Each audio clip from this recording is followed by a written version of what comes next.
अस्सलाम वालेकुम, good morning to the show. उम्मीद है आप सब खैरियत से होंगे। मैं हूं आपकी होस्ट हलीमा जुल्फिकार और मेरे साथ मौजूद हैं हाफिज नजमो साकिब। एक और सुबह में आपको वेलकम कहेंगे। जिस तरीके से हम लोग कहते हैं कि बहुत सारे टॉपिक हमने ऐसे डिस्कस किए जिस पे टॉपिक एक्सपर्ट हमारे साथ मौजूद होते थे। आज जो शख्सियत हमारे साथ मौजूद हैं, इतनी हमारी उम्र नहीं है जितना उनका तजुर्बा है बिल्कुल इस फील्ड से रिलेटेड, मीडिया को लेके।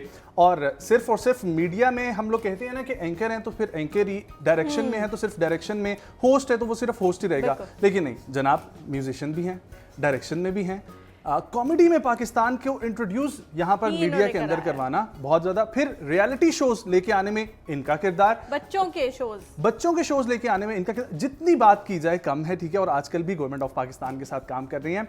आप सबका एक बहुत ही वो प्यारा चेहरा, वो ऐसा चेहरा कि जब शोज करते थे तो हर घर के वो हिस्सा होते थे, टीवी लाउंज का, बेडरूम में, जहां जहां पर जो है हम लोग देखते थे उन्हीं को बातें थे। मेरे साथ मौजूद हैं जनाब नदीम जाफरी साहब। अस्सलाम वालेकुम सर, बहुत शुक्रिया आपके वक्त के लिए।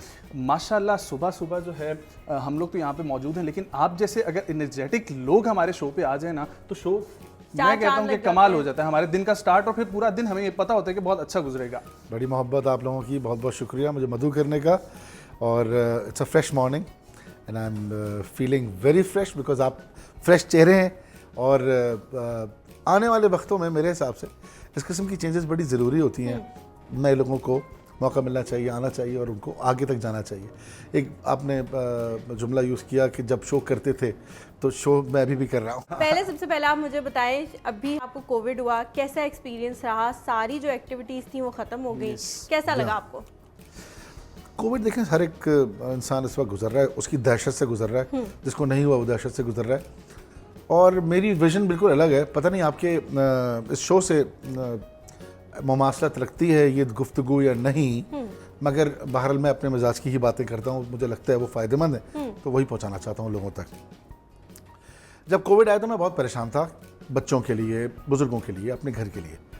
मगर मेरा एक तरीका है, हर एक इंसान का अल्लाह से पर्सनल रब्ता होता है। बिल्कुल, नबी जो हैं उन पर वही आती है, मगर इंसान, आम इंसानों पर, हम जैसे इंसानों पर इल्हाम होता है। बिल्कुल। और अल्लाह ने इससे खाली नहीं रखा किसी भी ज़ीरूह को। तो मैं अल्लाह से बात कर रहा था, कोशिश कर रहा था, दुआ भी कर रहा था। ओमन हमारी सोर्सेज जो हैं सोशल मीडिया की, व्हाट्सएप, फेसबुक, इंस्टाग्राम, इस पर चीज़ें आती हैं, उन्हें फॉलो करते हैं। ज़ुबैदा आपा के टोटके भी यहीं से चले, फैज़ साहब की शायरी भी रिवाइव हुई, बहुत कुछ अच्छा बुरा सब मिल के हुआ।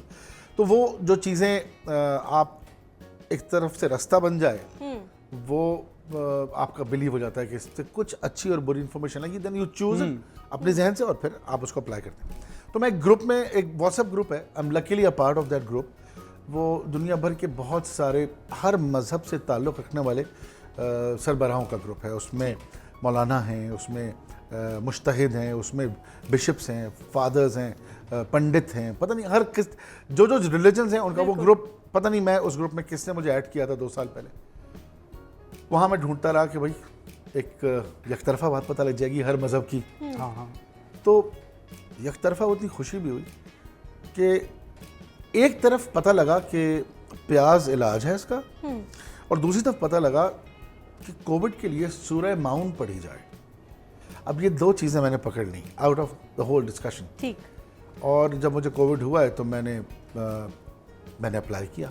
पहली बात तो ये कि मैं पहली बात का जवाब दे दूँ आपका कि कोविड से डरने के बजाय आप सेंसेस पे अपने कायम रहने की कोशिश करें, इबादत में दिल लगाएं उस दौर में। वो आपने शुरू में भी बात कर ली ना कि इसकी दहशत की वजह से बहुत सारा नुकसान। Exactly, immunity. देखिए ना, आप एक चीज़ सोच रहे हैं, उससे आपके जिस्म पे कोई ना कोई थोड़ी देर के लिए तो फ़र्क पड़ता है ना। तो वो जो फ़र्क पड़ रहा है, आप अगर उससे बचा लें अपने आप को, तो then you in a win situation. फिर आप सिर्फ बीमारी से लड़ रहे होंगे, आप खुद वीकर नहीं होंगे, स्ट्रॉन्ग, आप इतने ताकतवर होंगे कि आप बीमारी से लड़ सकेंगे।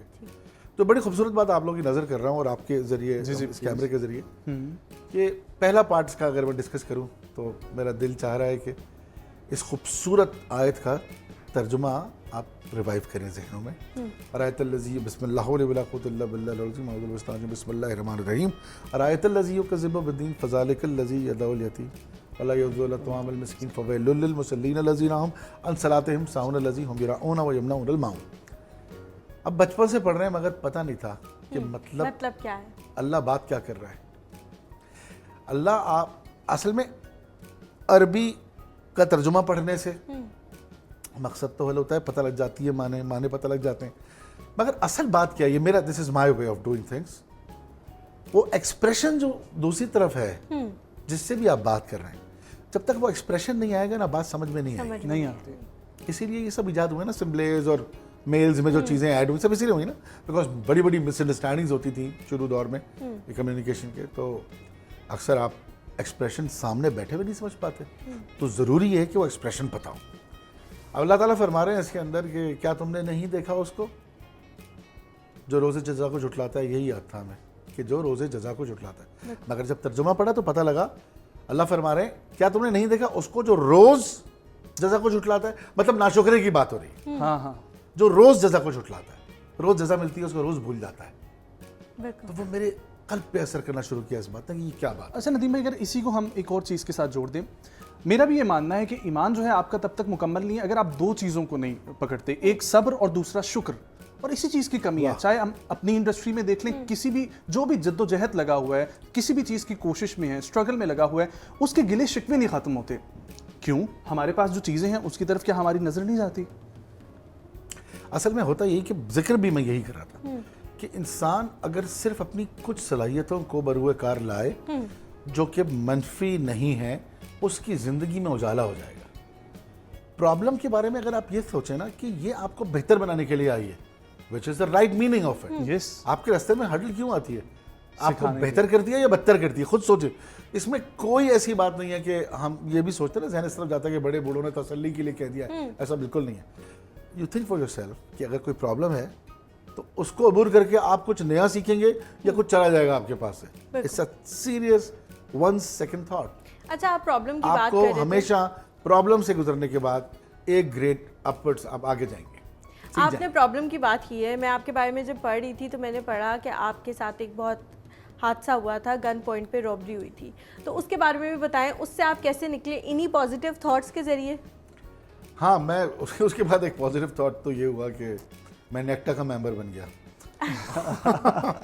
और अब उनकी कॉन्फ्रेंसेस में भी शामिल होता हूँ, और वो बहुत एक तकलीफ दह वाक़या था, बिकॉज मुझे उसमें ज़ाहिर अपने दिफा के लिए हमने जो गोलियाँ चलानी पड़ी उनसे बचने के लिए, वो लोग भी गोलियाँ चला रहे थे, तो सेल्फ डिफेंस करना पड़ा। जी हाँ, सेल्फ डिफेंस के लिए। उसमें तकलीफ दह बात ये थी कि शाम में जब वो सब इन्वेस्टिगेशन हो रही थी और पुलिस वो चैनल्स सारे आ गए थे, सारे चैनल्स मेरे घर के बाहर खड़े हुए थे, तो मैंने वो पुलिस वाले शेल्स ढूंढ रहे होते हैं कि कितनी गोलियाँ उन्होंने चलाई, कितनी आपने चलाई, तो मैं वहाँ वॉक करता हुआ गया जिस एरिया में हुआ था, तो वहाँ 4-5 बच्चे खेल रहे थे और उन्होंने वो वाक़या देखा था गालिबन शहरी के वक्त, तो वो बच्चे आपस में जो बातें कर रहे थे ना, वो बड़ी तकलीफ देती हैं। उनके हाथ में प्लास्टिक की गन्स थी और वो वाक़या रिपीट कर रहे थे कि ऐसे हुआ था, तुम नदीम जाफरी बन जाओ, और वो एक दूसरा था बच्चा खड़ा हुआ, उसको कह रहा तुम पुलिस वाले बन जाओ, वो कहा नहीं पुलिस तो आई नहीं थी, वो मैं डाकू बन जाता हूँ। तो वो पूरा जो मंजर में खड़ा हुआ खामोशी से नदीम भाई, आपने बहुत प्यारा एक पॉइंट जो है वो रेस किया है कि हमारे बच्चे अब किस तरफ जा रहे हैं। अगर इसी को हम अब चले बच्चे बाहर नहीं खेलते, वीडियो गेम्स की तरफ ले आए, तो वहाँ पर भी है। तो पहले सेगमेंट की तरफ अगर आपकी इजाज़त हो, मैं बढ़ना चाहूँगा, वापस आएंगे, इसको यहीं से कंटिन्यू करेंगे क्योंकि बहुत इंपॉर्टेंट बात को हम लोग डिस्कस करने जा रहे हैं। बहुत सारी बातें होंगी एंटरटेनमेंट इंडस्ट्री से रिलेटेड, क्या कर रहे हैं आजकल और इतने काम को कैसे ऑलराउंडर हरफन मौला जो है वो कैसे बने। पर्सनल ग्रूमिंग का पहले सेगमेंट देखते हैं, वापस आएंगे, यहीं से बातों को आगे बढ़ाएंगे, कहीं मत जाएगा, हमारे साथ रहें।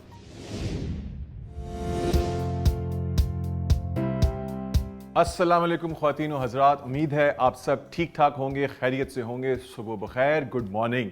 मैं हूं फसी मेहता, आपका होस्ट, और आज मैं आपके पास लाया हूं कुछ और टॉपिक्स, कुछ और इंटरेस्टिंग बातें। जैसे आपको पता है कि हम एक सीरीज़ कर रहे हैं वर्क प्लेस के हवाले से, प्रोफेशनल ग्रोथ के हवाले से।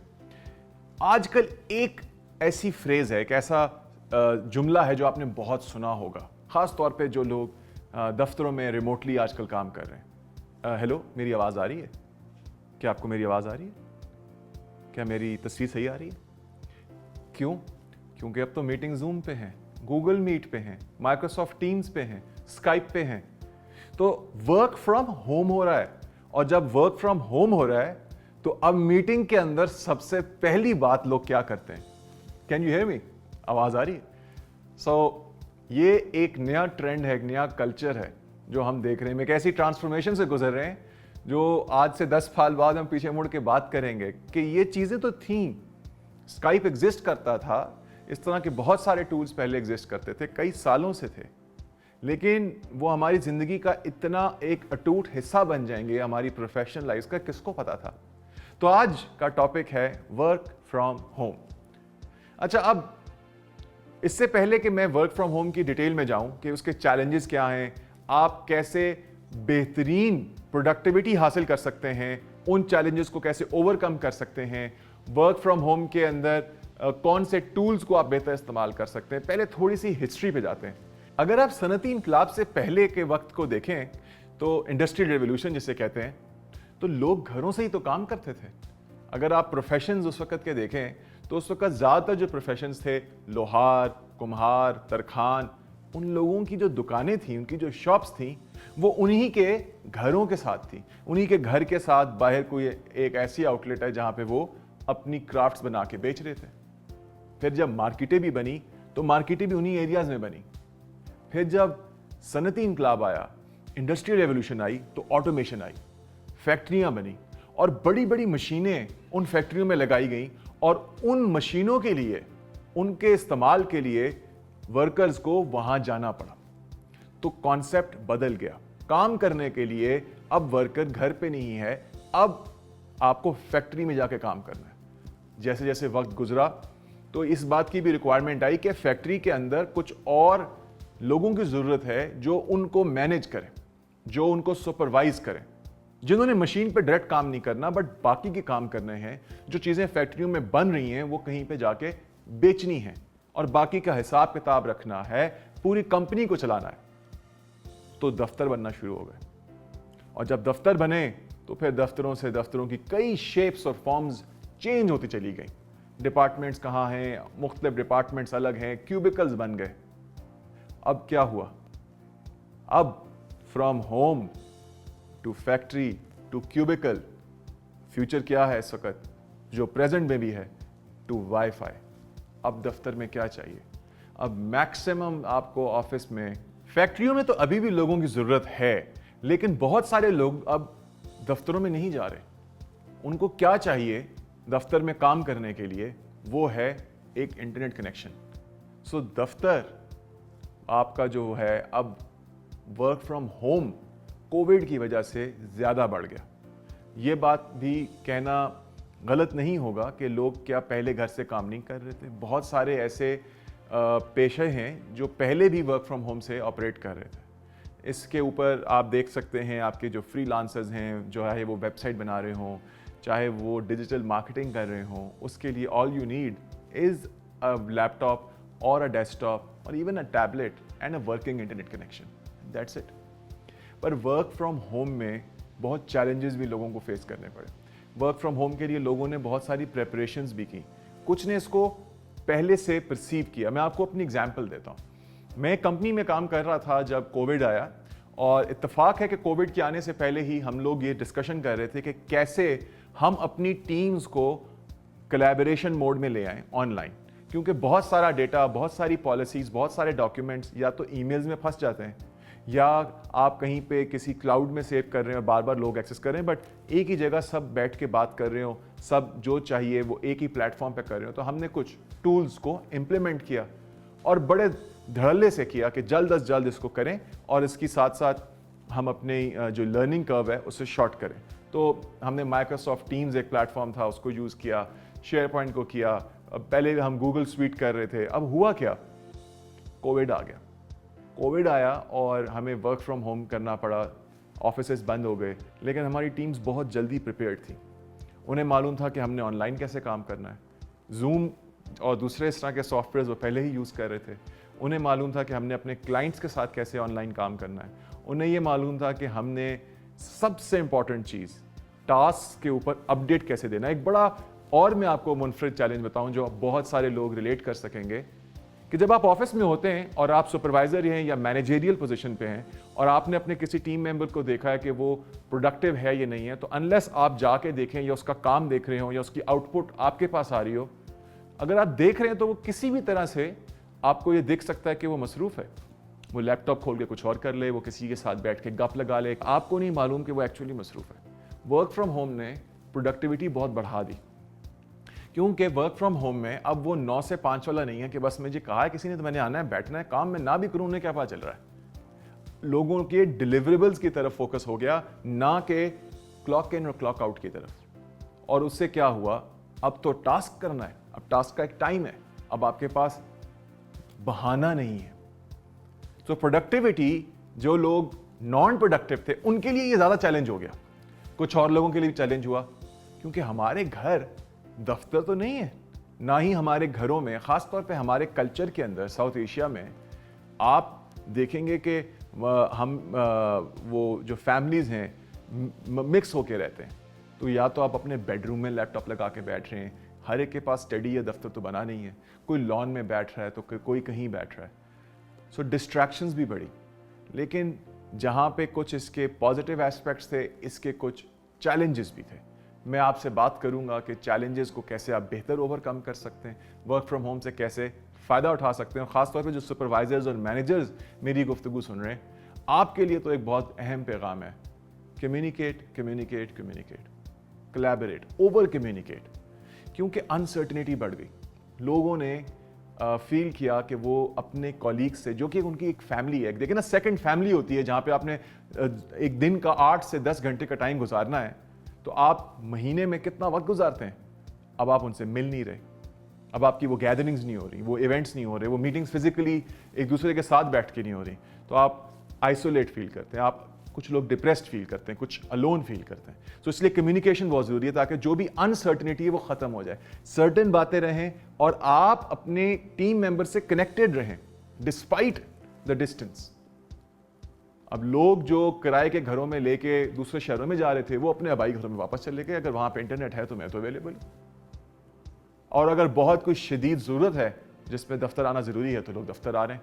सो एक चीज, कोलैबोरेट करें, कम्युनिकेट करें। बहुत सारे टूल्स हैं जिन्हें आप इस्तेमाल कर सकते हैं, मैं टूल्स पे डिटेल में बात करूंगा, बट ट्रेलो है, आसाना है कोलैबोरेशन के लिए, आपका पूरा गूगल स्वीट है जिसमें बहुत ज़्यादा रूम है कोलैबोरेशन के लिए, नोशन है, ठीक है, और आप जूम है जिसमें 40 मिनट तक वैसे भी फ्री है, गूगल मीट है जो फ्री है, ठीक है, फिर माइक्रोसॉफ्ट के प्रोडक्ट्स हैं जिसमें माइक्रोसॉफ्ट टीम्स है, आपका ऑफिस 365 है। इस तरह के बहुत सारे और स्वीट्स हैं जो कि आपको हेल्प करेंगे। माइक्रोसॉफ्ट का एक और टूल है बड़ा अच्छा, प्लानर के नाम से, एक है वन नोट के नाम से, और अगर आपने अपनी टू डू लिस्ट की ट्रैकिंग्स करनी है तो माइक्रोसॉफ्ट का भी एक टू डू है, पहले वॉन्डर लिस्ट होता था वो मर्ज हो गया, एक एनी डू के नाम से ऐप है जिसमें आप अपने कैलेंडर को ट्रैक कर सकते हैं। एक चीज़ जो बहुत ज़रूरी है वो है रूटीन। अगर रूटीन होगी तो मेंटली आप बहुत फोकस्ड होंगे, पॉजिटिव एटीट्यूड होगा, नेगेटिविटी नहीं होगी। इसके लिए मैनेजर्स के लिए ज़रूरी है कि वो डेली, वीकली, मंथली अपनी हडल्स, अपने सिंक सेशंस, अपने स्टैंड-अप्स, अपने डीब्रीफ्स, अपने कोई ना कोई मीटिंग का ऐसा जरिया रखें जिसमें वो टीम के साथ कम्युनिकेट करते रहें, उन्हें बार बार बताते रहें कि हमारा क्या ऑब्जेक्टिव्स हैं, अब हम क्या कर रहे हैं, अब हमारी अपडेट क्या है, जो भी आप डिसीजंस ले रहे हैं उन्हें इसके बारे में बताएं। इससे क्या होगा, इससे वो फील करेंगे कि they are still part of the game. So मैं उम्मीद रखता हूँ कि जितने भी चैलेंजेस आपने अभी फेस किए हैं कुछ अर्सा वर्क फ्रॉम होम करके और अभी भी कर रहे हैं, आपने इसकी पॉजिटिव साइड भी देखी होगी। वर्क लाइफ का बैलेंस बेहतर हो गया। एटलीस्ट मैं जो कि बहुत सारी टीम्स को मैनेज कर रहा था, कुछ कंसल्टेंसी प्रोजेक्ट्स, कुछ वॉलंटियर वर्क भी कर रहा था, मैंने अपने स्केड्यूल में अपना टाइम निकाल दिया हर काम के लिए। मैं उम्मीद रखता हूं कि जो इसके बेनिफिट्स हैं वो आप सबको मिल रहे होंगे। आप बताइएगा मुझे, आप लिखें, आप यूट्यूब पे या जहाँ पे भी आप ये वीडियोस देख रहे हैं कमेंट करें और हमें बताएं कि आपको क्या चैलेंजेस हैं, और मैं कोशिश करूंगा कि मैं उसकी कुछ सोल्यूशन लेके आपके पास अगली एपिसोड्स में आऊँ। सो ऑनलाइन कंटेंट बहुत है वर्क फ्रॉम होम में प्रोडक्टिविटी बढ़ाने का, मेंटली स्ट्रेस फ्री होने का। वर्चुअल कॉफ़ीज़ कीजिए अपने दोस्तों, अपने जो आपके कॉलीग्स हैं उनके साथ आएँ जूम पे ऑनलाइन। ये टाइम आपको वो वाली जो आपका एक वैक्यूम है कि आप मिल नहीं रहे, बात नहीं कर रहे, उसमें भी हेल्प करेगा। वर्क फ्रॉम होम के लिए इतना ही। अगली चंद एपिसोड्स में मैं मज़ीद बात करूंगा वर्क प्लेस के ऊपर, डाइवर्सिटी के ऊपर, कल्चर के ऊपर और परफॉर्मेंस मैनेजमेंट के ऊपर। और कैसे आप जल्द अज जल्द एक सीनियर मैनेजमेंट रोल की तरफ जा सकते हैं। अपना बहुत ख्याल रखिएगा। मुझे इजाज़त दीजिए। खुदा हाफ़िज़।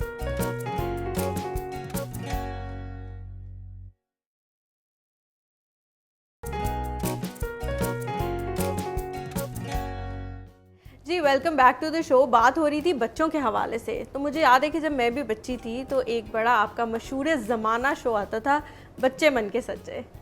उससे कैसे आपने चेंज क्यों किया? क्योंकि अब तो हम देखते हैं कि बच्चों के हवाले से कोई कंटेंट ही नहीं है टीवी पे। बच्चों वो शो जो है वो रिवाइव हो रहा है और मैं उस शो का नेक्स्ट वर्जन जो है, सीज़न जो है वो करने वाला हूँ अभी। ठीक। और वो बड़ा काम का शो था। हम बहुत सारे इदारों में जाके बच्चों को पढ़वा के और उनको सिखवा के समझते हैं कि वो बच्चे काबिल हो रहे हैं, जबकि काबिलियत जो है ना उसको किसी इंस्टीट्यूट की बातों का ज़रूरत नहीं होती है। बेसिक काबिलियत की बात हो रही है, हेड स्टार्ट की बात हो रही है, उसको ज़रूरत होती है अच्छी इंटरेक्शन की। और वो तबादला ख्याल हम बच्चों से करते ही नहीं है। तो उस प्रोग्राम का कंटेंट ये था कि वो तबादला ख्याल उन बच्चों से होता है यूजुअली जिन बच्चों से नहीं होता। बड़े सवाल छोटे बच्चों से, उसके इमैक्युलेट जवाब बिल्कुल और उनमें सच। तो वो एक मेरी लाइफ का क्या आपने जाना वो प्रोग्राम करके? 10 साल मैंने वो शो किया हमारे मशहूर चैनल से, जियो टीवी से। उसका म्यूज़िक भी मैंने बनाया था और फिर बड़े काम किए। 9 साल तक उनके साथ रहा मैं। और वो शो मैंने 10 साल किया और मुझे ऐसा लगा कि मुझे उन बच्चों ने ज़िंदगी में सच बोलना सिखाया। बच्चों ने सच बोलना सिखाया। बच्चे झूठ नहीं बोलते। वो जो झूठ भी बोलते हैं वो उतना क्यूट होता है, तो उसमें से भी सच टपक रहा होता है। अच्छा, म्यूज़िक की आपने बात की, म्यूज़िक से मुझे याद आया कि सारे बड़े चैनल्स के जो थीम म्यूज़िक हैं वो आपने डिज़ाइन किए हैं, तो वो सफ़र कैसा रहा आपका? ये सफ़र शुरू हुआ था 2002 या 3 में और वो एक बहुत बड़ा चैनल बन रहा था पाकिस्तान का, जो बहुत बड़े चैनल्स में से है। और उन्होंने फैकल्टीज़ बुलाई हुई थी बाहर से, शिकागो से और मुख्तलिफ बाहर के ऐसे मुल्कों में से जो एक्सपर्ट्स थे सॉफ्टवेयर और ब्रॉडकास्ट के। तो उस चैनल की म्यूज़िक से ये सफ़र शुरू हुआ था और वो तकरीबन 111 डेमोज़ पाकिस्तान से आए थे, जिसमें बहुत बड़े बड़े नाम थे। कुछ डेमोज़ सिंगापुर और इंडिया से भी आए थे। उनमें से मेरा एक म्यूज़िक सिलेक्ट हुआ था जिसका नाम था एवोल्यूशन। ठीक। और वो म्यूज़िक जो है वो आज भी कायम जियो की मेन म्यूज़िक थीम है। अरे बहुत खूबसूरत बात है, बहुत बता रहा हूँ। नदीम भाई, अगर हम थोड़ा सा पहले चले जाएं, आपकी स्ट्रगल के ऊपर अगर हम लोग आते हैं, आपने आगाज़ एज ए म्यूजिशियन किया था गालिब? जी हाँ बिल्कुल, मैं आज भी म्यूजिशियन ही हूँ। ठीक, वो सुना है आपने, once a soldier is always a soldier? बिल्कुल सुना है, ठीक है। लेकिन उसके साथ साथ फिर आपने बहुत सारी चीज़ें, कॉमेडी भी लाए, रियलिटी शो भी लाए, होस्टिंग में आए, एक्टिंग में आए, डायरेक्शन में आए। ये तमाम जो फ्लेवर्स थे, क्योंकि कुछ लोग कहते हैं कि आप जो है एक ही चीज़ को पकड़ें और उसमें जो है एक्सेल करें, लेकिन आपने बहुत सारी चीज़ों को देखा, तो ये कितनी मुश्किल थी? देखिए, ये बात बिल्कुल ठीक है कि एक चीज़ को पकड़ना चाहिए और उसमें आगे बढ़ना चाहिए, मगर हर तरह से ठीक नहीं है बात, हर एंगल से ठीक नहीं है। इसके एंगल्स बहुत सारे हैं। जिस तरह आप इस टेबल को यहाँ से देख रहे हैं तो मुझे कुछ और नज़र आ रही है, वहाँ से किसी का 9 किसी का 6 है। मुझे एग्जैक्टली अब जो आदमी फील करता है वो मल्टी टैलेंटेड है कि उसमें और भी खुसूसियात हैं, जो कि सब आदमी होते हैं। अल्लाह मियां ने इंसान एक बेहतरीन प्रोडक्ट बनाई है। अशरफुल मखलूकात का सलाहियतों को चैलेंज नहीं करना चाहिए कभी, वरना ऐसा आर्टिस्ट प्रोड्यूस हो जाता है। एक्चुअली मैं मजाक से कह रहा हूँ, नहीं करना चाहिए। हमने तो किया सब सलाहियतों को, और प्रेशर में, प्रॉब्लम्स में और मुश्किल वक्तों में वो सलाहियतें ज़्यादा सामने आती हैं। ठीक। और माँ बाप के लिए भी एक जुमला मैं बोलना चाहूँगा कि बच्चों पे एक्स्ट्रा प्रेशर नहीं डालें, हल्का सा प्रेशर डाल के ये देख लें कि उनके अंदर से सलाहियत क्या बाहर आ रही है, फिर उसको उसी में आगे लेके चलें। तो मैंने उस दौर में हमारा मीडिया, हमारी इंडस्ट्री इतनी डेवलप नहीं थी, अभी भी नहीं है, मगर उस वक्त तो बिल्कुल भी नहीं थी। तो मजबूरन और काम करने पड़े और वो सलाहियतें उजागर की गई जो थीं, जिनका इल्म नहीं था, और सर्वाइवल के लिए ये होना शुरू हुआ। फिर इसका चस्का लग गया, सर्वाइवल हो गया तो फिर चस्का लग गया कि अब यार ये भी काम हो सकता है। हाँ, ये भी हो सकता है। कैमरा उठाया, डिफरेंट फ्लेवर्स, डिफरेंट टेस्ट आ रहे थे ना। आजकल लिखने पे बहुत मेरा जोर है, तो लिख भी रहा हूँ, मगर हर काम में बेचता नहीं, हर काम में पैसों के लिए नहीं करता, और कुछ अपने शौक के लिए भी, सिर्फ कुछ अपने आप को सेटिस्फाई करने के लिए। अच्छा, होता क्या है कि वो पैसे या ज़रूरतें जो है वो अगर आप सही अपनी ज़िंदगी में अलाइंड चल रहे हो तो वो खुद ही पूरी हो जाती हैं, उसकी सब ख्वाहिशें भी पूरी हो जाती हैं। तो उसके लिए वो लोग परेशान होते हैं जिनकी शायद बिलीव्स का मसला होता है, या मुझे ऐसा लगा कि मैंने जितने प्रोफेशंस अपने शौक़ को बरूवकार लाते हुए बनाए या अपनाए, उन सब में मुझे अल्हम्दुलिल्लाह रब्बिल आलमीन, मैं शुक्र अदा करता हूँ अल्लाह ताला का कि उन सब में मुझे यकसानियत से कामयाबी मिली। ये है एक्चुअली जो मैं आपके सवाल का जवाब। अच्छा, कि कामयाबी लोग तो काम करते हैं, एक्टिंग की थोड़ी कम हुई, चलो मुझे जो भी काम किया मैंने अल्हम्दुलिल्लाह, मुझे अपने मुंह में मिट्ठू लग रहा हूँ, क्या था हमें अच्छा नहीं लग रहा। अरे इस सवाल नहीं, का जवाब सबने है। देखा हाँ, आपका काम, सबने देखा और सबने अप्रिशिएट किया और लोग आपको देखना चाहते हैं।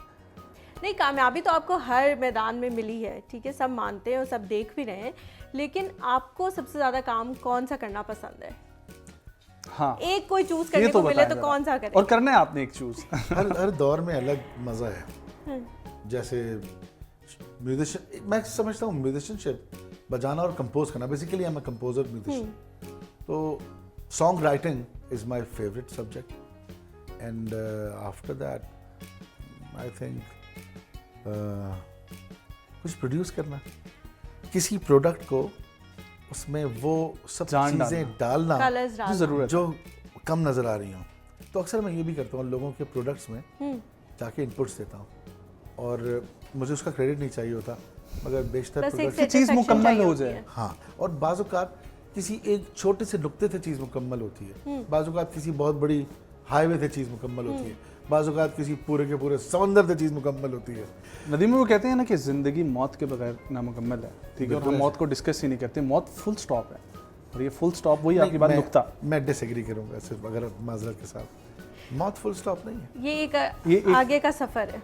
मौत एक ट्रांजिट है। ठीक, मौत मुंतकिल। मुंतकली का नाम, इंतकाल क्यों कहते हैं? कि आप यहाँ से दूसरी दुनिया में, बिल्कुल, मुंतकिल हो रहे of energy, in my words, मौत is transfers of energy and powers to the other phase, to the other trans.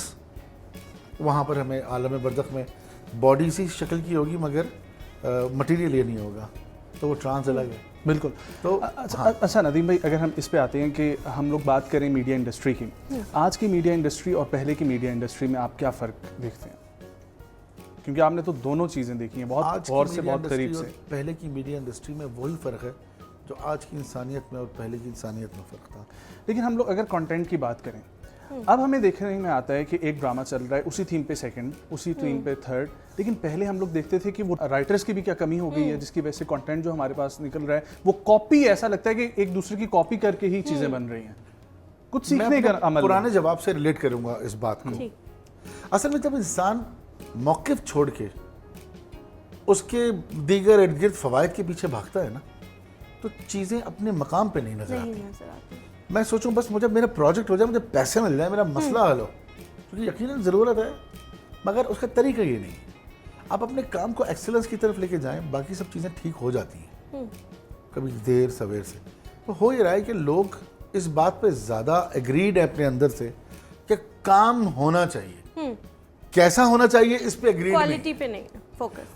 यही प्रॉब्लम इंसानियत के साथ भी है कि रिश्ता निभाना है, कैसे निभाना है ये पता नहीं। ये भूल गए। ये बहुत अच्छा पॉइंट है और इसी पॉइंट पे हम वापस आएंगे, लेकिन अभी टाइम हुआ जाता है हमारे सेगमेंट का, जो कि है फिटनेस। और फिटनेस में आज हम आपको क्या दिखा रहे हैं ये देखें और जल्दी से वापस आएं। अस्सलाम वालेकुम viewers, very warm welcome to our segment personal grooming. Viewers, आप इंजॉय कर रहे होंगे ऑब्वियसली, और बड़े अच्छी हमने टिप्स आपको दी हैं, डिफरेंट प्रोग्राम्स में डिफरेंट प्रोसीजर्स दिखाए हैं। आज हम थोड़ा सा डिस्कशन करेंगे जो कि एक फ़ीमेल्स को बहुत प्रॉब्लम आता है, हेयर स्ट्रेटनिंग के जो इश्यूज़ होते हैं उससे रिलेटेड। अब प्रॉब्लम ये है कि हेयर स्ट्रेटनिंग किस लिए की जाए और किन लोगों को ज़रूरत होती है, और हेयर स्ट्रेटनिंग के कौन कौन से मेथड हैं, हमने उस हवाले से आज बात करनी है। अक्सर फ़ीमेल को शौक़ होता है डेली आयरन करने का, ठीक है, स्कूल जाना है। स्कूल की तो खैर बच्चियाँ इतना नहीं इस चीज़ पे ज़्यादा बॉदर नहीं करती, छोटी बच्चियाँ तो खैर बिल्कुल नहीं करती, बड़ी गर्ल्स जैसे 9th-10th की हैं उनको थोड़ा सा शौक़ होता है, तो वो थोड़ा बहुत आयरन के चक्कर में पड़ती हैं, बट स्टिल पेरेंट्स उनको उस एज में ज़रा इतना अलाउ नहीं करते। बट कॉलेज गोइंग गर्ल्स हो गई, या ऑफिस के जॉब करने वाले हैं, या इवन टीचर्स हैं, कोई भी प्रोफेशन से आप हैं, तो अक्सर लोगों को होता है कि हम स्ट्रेट कर लें जल्दी जल्दी से बालों को, ठीक है। और ऑब्वियसली जब स्ट्रेट और मैनेजेबल हेयर होते हैं तो बहुत खूबसूरत लगते हैं।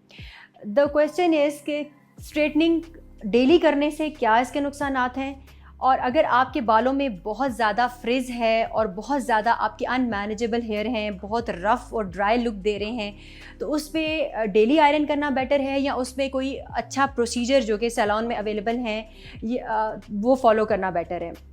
आज हम उस पर डिस्कस करेंगे क्योंकि स्ट्रेटनिंग के ट्रीटमेंट्स अवेलेबल हैं मार्केट में। और आयरन तो डेली मैं रिकमेंड नहीं करती, क्योंकि डेली जब आयरन आप करते हैं तो आपके जो एंड्स होते हैं बालों के, ये एंड्स आपके स्प्लिट कर जाते हैं, ड्राई होने से डैमेज होते हैं, और आपको कुछ अर्सा रेगुलर आयरन करने से आपके बाल बहुत ज़्यादा जली हुई लुक देते हैं।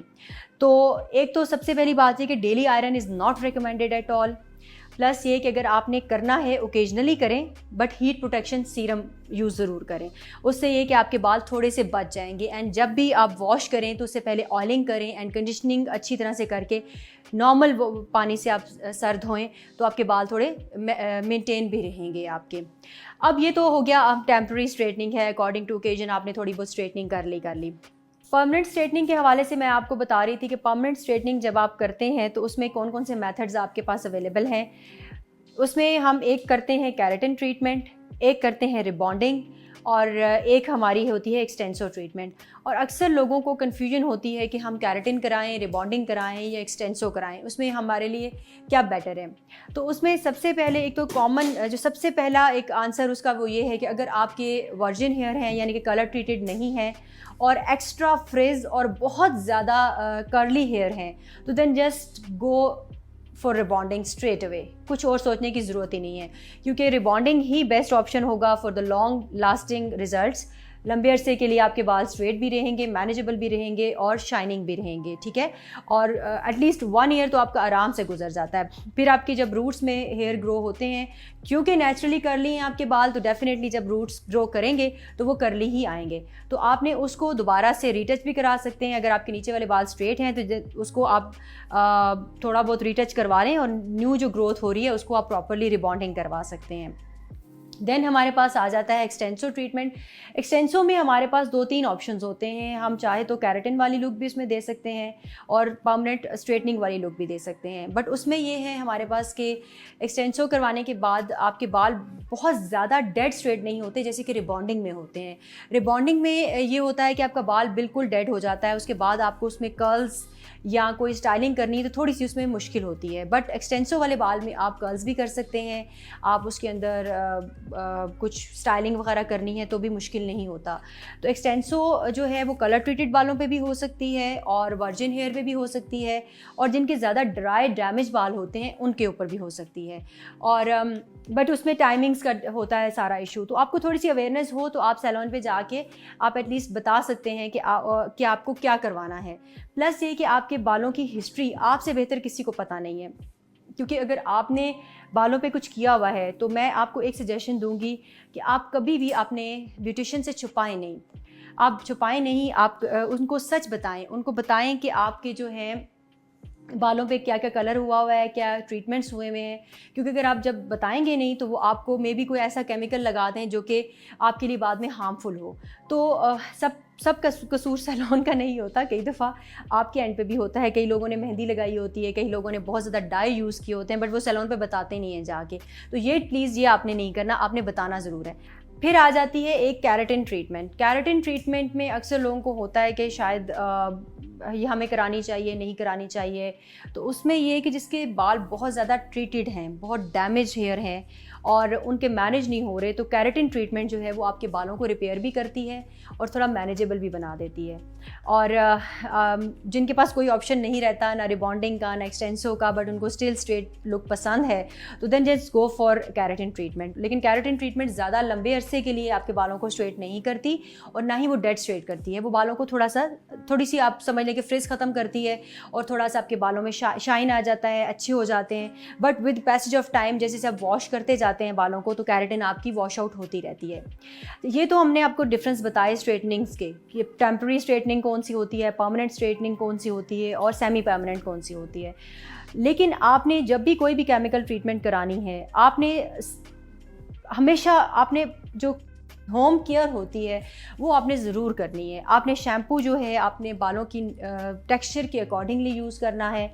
आपने कभी भी ऐसा शैम्पू यूज़ नहीं करना जो कि आपके बालों के लिए हार्श हो और उसमें ऐसे केमिकल्स हों जो कि आपके बालों को मज़ीद रफ़ करें। और टेक्सचर आपके बालों को आपको बेटर पता है या आप अपने ब्यूटिशियन से पता कर सकते हैं कि आपके लिए कौन सा सूटेबल शैम्पू है। और उसके बाद कंडीशनिंग भी आप लाजमी करें एंड ऑयलिंग भी आप ज़रूर किया करें। आप कितने भी बिज़ी हैं, अगर आप अपने बालों का ख्याल नहीं रखेंगे आपके बाल आहिस्ता आहिस्ता डैमेज होकर ख़राब होना शुरू हो जाएंगे। और ऑब्वियसली डाई करने को भी दिल होता है इंसान का, और स्ट्रेटनिंग, स्टाइलिंग सब चीज़ें हमने करनी है डेफिनेटली। अगेन मैं कहूँगी औरतों के लिए बनी है तो हमने करनी तो है, हमने फ़ैशन तो करना है। लेकिन अब ज़ाहिर बात है जब फ़ैशन करेंगे तो उसके कुछ साइड इफ़ेक्ट्स भी हो जाते हैं, तो उसके लिए आपने केयर ज़रूर करनी है और कंटिन्यूस केयर है। एक दिन की केयर नहीं है कि आप एक दफ़ा कर लेंगे तो साल आप भूल जाएँ, ऐसा कुछ नहीं है। आपने कंटिन्यूटी में करना है। और अगर आपकी हीट का आपके बालों पे एक्सपोजर ज़्यादा है, हीट का ज़्यादा यूज़ यानी कि आयरन, स्ट्रेटनिंग, ब्लो ड्राइज बहुत ज़्यादा करते हैं, तो आप ट्रीटमेंट्स ज़रूर लेते रहा करें जो कि कुछ सैलून्स पे भी अवेलेबल होती हैं।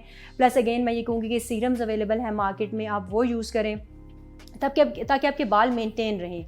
एंड सबसे अबव जो एक चीज़ आती है वो है आपकी डाइट। आपकी डाइट और आपकी हेल्थ बहुत बेस्ट होनी चाहिए।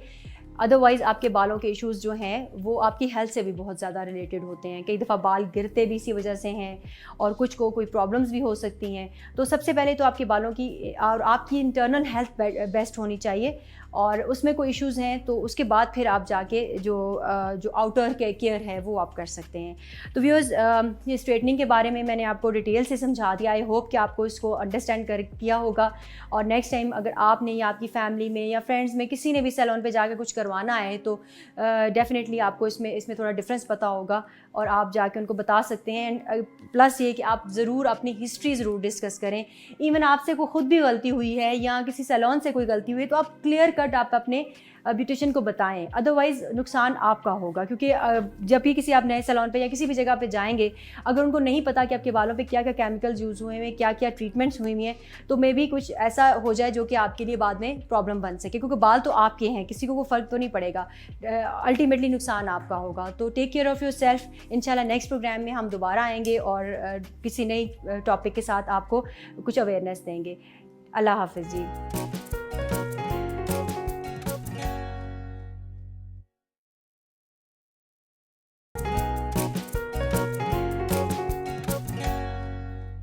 वेलकम बैक जी। एक और सुबह में फिर से आपको वेलकम कहेंगे। नदीम जाफरी साहब हमारे साथ मौजूद हैं और गुफ्तगू का सिलसिला जारी है। जहां से बात को थोड़ा सा वहीं से हम लोग दोबारा आगे बढ़ाते हैं। हम लोग जिक्र कर रहे थे मीडिया इंडस्ट्री का और फिर यहाँ तक बात आ गई थी कि हम लोग रिश्ते भी सिर्फ और सिर्फ टाइम पास कर रहे हैं, उनको निभाने का तरीका कार नहीं पता। रिश्तों में मतलब आ गए हैं, मकासद आ गए हैं, वो ज़्यादा इंपॉर्टेंट होते हैं। पहले भी होते थे मकासद और मकसद, मगर तरीका ये नहीं होता था। इंसानियत, मोहब्बत पहले थी, अब तो डीलिंग डायरेक्ट है। आपको मुझसे काम क्या है उसकी डील करें पहले, उसके बाद हमारी दोस्ती हो गई तो चाय भी पी लेंगे, वरना कोई ज़रूरत नहीं। ये है रिश्ता आज का। मैंने एक और चीज़ देखी थी नदीम भाई कि वो कहते थे कि पहले हमारे बड़े बुजुर्ग फ़ोन कर लिया करते थे अपने जानने वालों को, कैसे हो ये वो, और अब हम लोग फ़ोन करते हैं तो ये तो पूछते हैं कि कैसे हो यार, अच्छा एक काम था ये, यहाँ से बात जो है ना आगे बढ़ती है। बुरी बात नहीं है, काम होना तो ज़रूरत है और वो किसी को करना भी चाहिए। जो अल्लाह ने जिसको इस्तिताअत दी उसे करना भी चाहिए। कोई भी मसला हो हल कर, आपके पैदा होने का मकसद ये ही है कि आप दूसरों के काम आए, बिल्कुल पहला। मगर एक और मकसद भी आपके पैदा होने का कि आप एक अच्छा माशरा बनाएं। हमारा ध्यान इस पे से उड़ गया है, पूरी दुनिया का उड़ गया है। और कुछ वेस्ट में अभी भी लोग बाकी हैं जो उसका ख्याल करते हैं। हमारे पास कुछ ऐसे लोग मौजूद हैं जिनको हम बड़ी बेदर्दी से पुराने ख्यालों का फरसूदा कह देते हैं। वो लोग वो हैं जो आज तक तहजीब सिखा रहे हैं। शायद मैं भी उनमें से एक हूँ। मैं बच्चे बन के सच्चे जैसे प्रोग्राम के अंदर बड़ी शकील उर्दू बोलता था। तो एक दिन चैनल के मालिक ने मुझसे कहा कि आप इतनी बच्चों से मुश्किल उर्दू क्यों बोलते हैं? तो मैंने कहा मैं इन्हें वो तहजीब देना चाहता हूँ जो मैंने अपने बचपन में खुद सीखी थी। तो कौन सिखाएगा? तो वो खामोश हो गए, कहने लगे सिखाया। मैं बच्चों से मुश्किल अल्फाज बीच में ले आता था, मलूज़ खातिर रखना, अदब और आदाब का ख्याल रखना। बच्चों से मैं बात इस तरह करता था। बहरहाल बात ताल्लुक़ की हो रही थी। ताल्लुक़ एक इंसान का एक इंसान से इतना इम्पॉर्टेंट है और इतना ज़रूरी है कि अगर इस पे से तवज्जो हट जाए ना तो हमारे यकीन जानिए बहुत सारे अमाल बिला जज किए हुए फेल हो जाएंगे। वो आपने सुना है पड़ोसी से अगर आपका बस यही रह गया था कि जायदाद में हिस्सा ना हो, बिल्कुल। इतने हुकूक पड़ोसी के, इसका मतलब है ताल्लुक ह्यूमन टू ह्यूमन की जो है तदरीस हमारे मज़हब में, वो सबसे टॉप लेवल पे है। अच्छा, इंसानियत की जहाँ तक बात हो रही है, हमने अपने माशरे में देखा है कि बर्दाश्त लोगों में बहुत कम हो गई है। तो जब आप अपना कॉमेडी शो करते थे तब भी ऐसी कोई चीज़ देखने में आती थी कि लोग बहुत ज़्यादा बैकलैश करते थे? कॉमेडी शो में कोई भी नहीं करता था। मैंने एक फिल्म की, उसमें कॉमेडी की। मैंने ड्रामे जो शुरू किया, मैंने सायरा काज़मी साहबा ने मुझे हायर किया था 1995 में, और अली हैदर, मैं, मरीना खान, हमने एक ड्रामा किया था तुमसे कहना था, फिर दीगर ड्रामे किए। तो वो कॉमेडी सिटकॉम्स है एक्चुअली। मुझे ऐसा लगा कि ज़िंदगी में तंज़ो मिज़ा का इम्तिजाज बाज़ुकात बराबर से ऊपर होना चाहिए। ठीक। और मेरे मिजाज में भी मैं ऐसे ही कैरी करता हूँ। मैं मस्तियाँ, मजाक, इस वक्त तरह से सीरियस बातें कर रहा हूँ क्योंकि अभी सुबह सुबह एक तो, और आप लोगों ने टॉपिक ऐसे छेड़ दिए कोविड शो। अच्छा, चले हम थोड़े से लाइट मोड में जो है डिस्कशंस को लेके आते हैं। मुझे ये बताएं कि मीडिया इंडस्ट्री की अगर हम बात करें, स्ट्रगल उस दौर की क्या थी और इस दौर की स्ट्रगल क्या है? क्योंकि इस दौर में तो हमारे पास बहुत सारे प्लेटफॉर्म्स भी मौजूद हैं, यूट्यूब है, फिर उसके अलावा थिएटर है, हमारे दूसरी इतनी प्रोडक्शंस आ गई हैं, ठीक है। तो स्ट्रगल का क्या क्राइटेरिया था उस दौर में और इस दौर में? स्ट्रगल तो पहले ही दौर में थी, इस वक्त तो सब बहुत आसान है। आजकल तो लोग रातों रात मशहूर होना चाहते हैं। क्वालिटी का स्टैंडर्ड अब है ही नहीं। हम वीडियो बनाते थे अपने दौर में, मैं कहाँ से बात कर रहा हूँ वो बता रहा हूँ। तो हम ढूंढते थे ज़माने में 70 mm का कैमरा हो, रोल प्रिंट पे, जिस पे फिल्म बनती है उस पर वीडियो बने। क्यों? डिटेल्स अच्छी हों। लड़की के हाथ में रुमाल है, वो हिल रहा है, या बच्चे के बाल हिल रहे हैं, या किसी बूढ़े की आंखों में, किसी बूढ़े की आंखों में ग्लेयर दिखानी है, तो वो 70 mm पे ऐसी आएगी, तो ये वो, और 16 बिट पे काम हो रहा है, और ये वो सब ना उस ज़माने की चीज़ें हैं। अब सब कुछ आ गया है 6 इंच की स्क्रीन पर। There is no quality left. आप 6 इंच की स्क्रीन पर ब्लूटूथ हेडफोन से म्यूजिक सुन सकते हैं, बट हर वक्त तो नहीं लगाता ना बंदा वो खूबसूरत साउंड जो मैं स्टूडियो में मेरी ज़िंदगी भर ऐसा ही काम करने का इरादा है, चाहे हम 6 इंच से 2 इंच पर चले जाएं, it doesn't matter for me. मैं काम अच्छा ही करूँगा, एक्सेलेंस के लिए करूँगा। मैं 17 घंटे में मिक्स करता हूँ अपना गाना या प्रोडक्ट या ट्रैक, और मैं 3 दिन में कंपोज करता हूँ उसको, उसके बाद सुनता रहता हूँ बैठा हुआ उसको, और फिर उसमें चेंजेस करता रहता हूँ। तो it takes me 10 days to make a good song, मगर वो गाना अच्छा होता है, गारंटी होती है, अल्लाह का शुक्र है। कामयाबी तो देना उसके हाथ में, आपके हाथ में मेहनत वाला पार्ट दिया अल्लाह ने, रिजल्ट्स अपने हाथ में रखे हैं। और आप ये समझते हैं हम अपना कि वाला इस पार्ट वक्त पूरा कर ही आसानी नहीं है? रहे, और रिजल्ट के बारे में कंप्लेन भी करते हैं। अभी सुबह से अब तक जो बातें हो रही, कंप्लेन भी करते हैं, हाँ। नाशुक्रे भी होते हैं, गुनाह के मुर्तकिब भी होते हैं। बिल्कुल। हालांकि सिर्फ हम एक काम कर लेना, अपने हिस्से का काम पूरा कर लें। बाज़ औक़ात वो सिर्फ इतना होता है कि एक कप वहाँ से उठा के यहाँ रखना है। आप पूरा शहर साफ नहीं कर सकते, अपने घर के बाहर तो सही कर सकते हैं ना कुछ। आप पूरे दुनिया के बच्चों को तमीज़ नहीं सिखा सकते, लेकिन अपने बच्चों को सिखा सकते, अपनी बहन के बच्चों को तो सिखा बिल्कुल सिखा सकते, सकते। दोस्तों के बच्चों को तो सिखा सकते। अपना हिस्सा डालने से लोग कतरा रहे हैं, यही काम में हो रहा है हमारे। एक आदमी राइटर है, वो कहता है यार ये चल रहा है यही लिखो। ये इतनी माजरत के साथ फजूल बात है, दिस इज रबिश, कि जो यार ऐसा होता है ऐसा लिखो। मुझे ऐसे लोगों के साथ मैं काम ही नहीं कर पाता। आप पूछ रहे हैं ना कि मैं अभी पूछा था आपने कि क्या कर रहे हैं, अब इससे पहले बात हो रही थी या पता नहीं नीचे हो रही थी। मैं बहुत दिनों में बहुत सारे काम करता हूँ, मैं अंदर से ना डिसअपॉइंट होकर हट जाता हूँ। एक ऐसी मीटिंग चल रही है और बहुत बड़ा प्रोजेक्ट है और किसी बहुत बड़े बेवरेज से स्पॉन्सर्ड है, और मुझे पता है इसमें से मुझे ढेरों लाखों करोड़ों पैसे मिल सकते हैं। मैं उस प्रोजेक्ट में से किसी फॉर एन अननोन रीज़न वो जुड़ के चला जाता हूँ कि हाँ मिलेंगे, कल मिलते हैं, पार्टी करेंगे, चलो।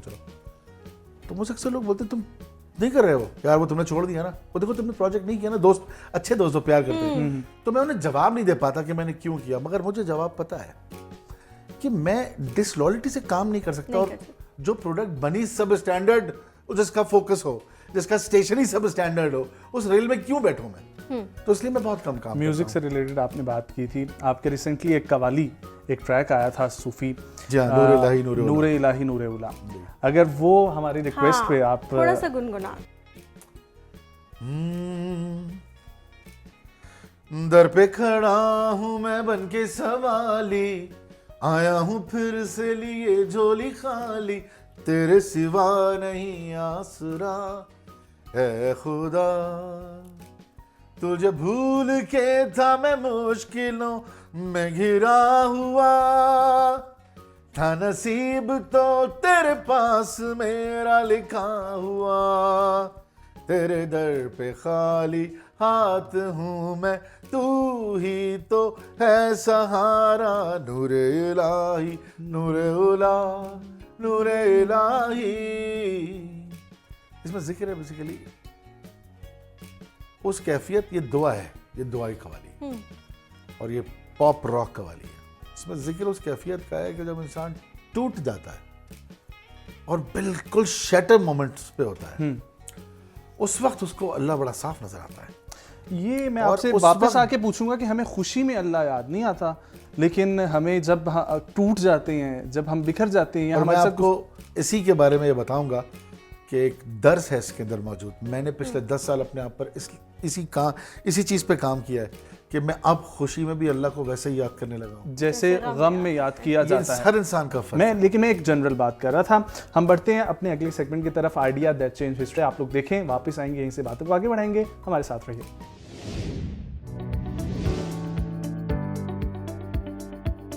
अस्सलामु अलैकुम।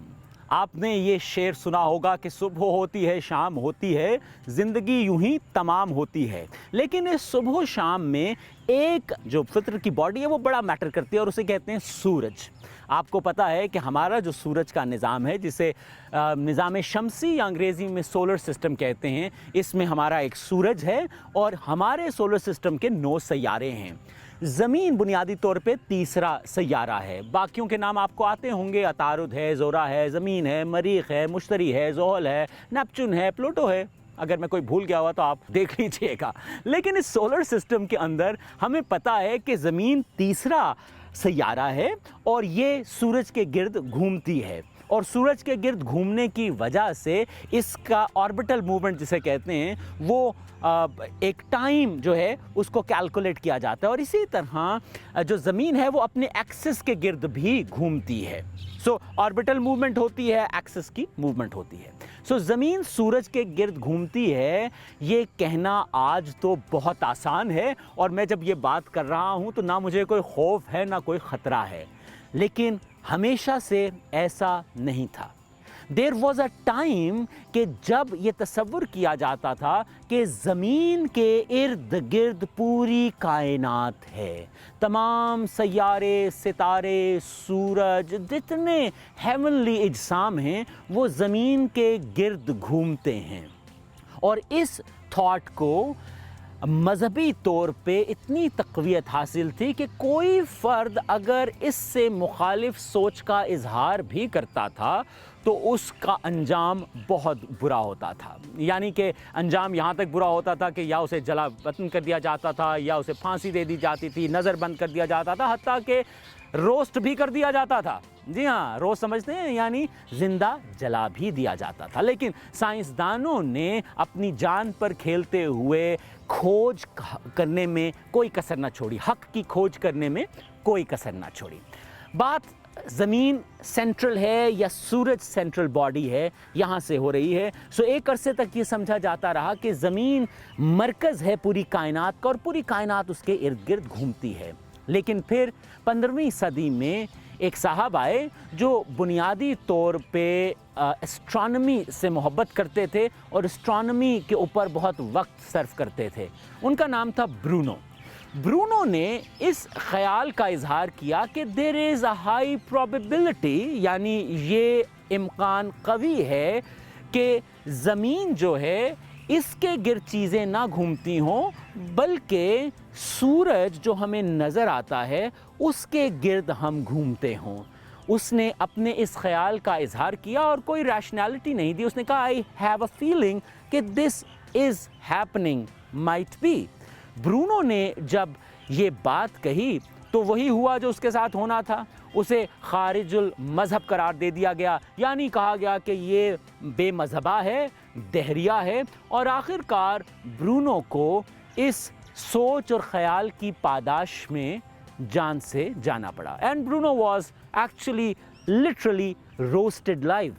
This sounds so sad but that's what the truth is. खैर, ब्रूनो के इस कहते हैं ना होलनाक अंजाम के बाद भी साइंसदानों ने अकल ना की। उन्होंने कहा नहीं भाई, हक की तलाश में हमने जान दे देनी है, और लोगों ने इसके ऊपर सोचो विचार जारी रखी। और ये बात भी हमें जहन में रहनी चाहिए कि Bruno was not the first man who thought of this idea. Bruno से लगभग कोई 1800 साल पहले यानी 300 कबल मसीह में अरस्तों ने भी ये तसव्वुर पेश किया कि देयर इज़ अ पॉसिबिलिटी कि ज़मीन जो है वो एक लार्जर सिस्टम का एक हिस्सा है, और larger system is something that is not central to earth but central to something else. अरस्तों ने जब ये ख्याल पेश किया तो अरस्तों ने अपनी मिसालियत पसंदी को इस्तेमाल करते हुए बहुत सोचो विचार किया, और आखिरकार अरस्तों को कुछ समझ ना आया, और अरस्तों ultimately reach to a point कि नहीं, ज़मीन is the central body in this entire system. अब पता नहीं गॉड नोज़ कि अरस्तों ने डरते हुए ये बात कह दी कि मुझे भी कहीं मार मुर न दें, या वाकई उसकी समझ बूझ यहाँ तक ही थी। लेकिन अरस्तों सेड कि ज़मीन जो है ये मरकज़ है पूरी कायनात का। ये बताना इसलिए भी ज़रूरी है कि जब हम अरस्तों, सुकरात, बुकरात की बात करते हैं और हम उन्हें प्रेजेंट करते हैं कि whatever they said that was wonderful, that's not always true. Yes, they help people to think of ideas जिनके बारे में लोगों ने सोचा नहीं था, तो उन्होंने उन आइडियाज़ के बारे में लोगों को सोचने पे मजबूर किया, but they were not always right. Like अरस्तों का ये आइडिया कि ज़मीन मरकज़ी हैसियत रखती है पूरी कायनात में was not a correct idea. खैर, ये तो मैंने आपको बताया कि ब्रूनो से पहले भी लोगों ने इन तसव्वुरात का इजहार किया, लेकिन उसकी पादाश में उन्होंने होलनाक अंजाम को भी फेस किया। खैर, ब्रूनो की थॉट के बाद एक और साहब हमारे सामने आते हैं, and this man actually made a lot of difference into an understanding of special bodies के जो कॉस्मोस की बॉडीज़ हैं ये कैसी हैं और क्या हैं, और उनका नाम था निकोलस कोपरनिकस।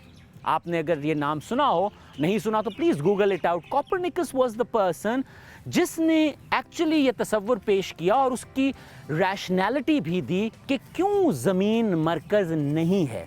लेकिन इससे पहले मैं आपको ये बताता चलूँ कि कोपरनिकस वाज अ लॉयर, वो एक वकील था, और वो एस्ट्रोनॉमी को शौक के हवाले से देखता था और उसे पसंद था हेवनली बॉडीज़ को देखना।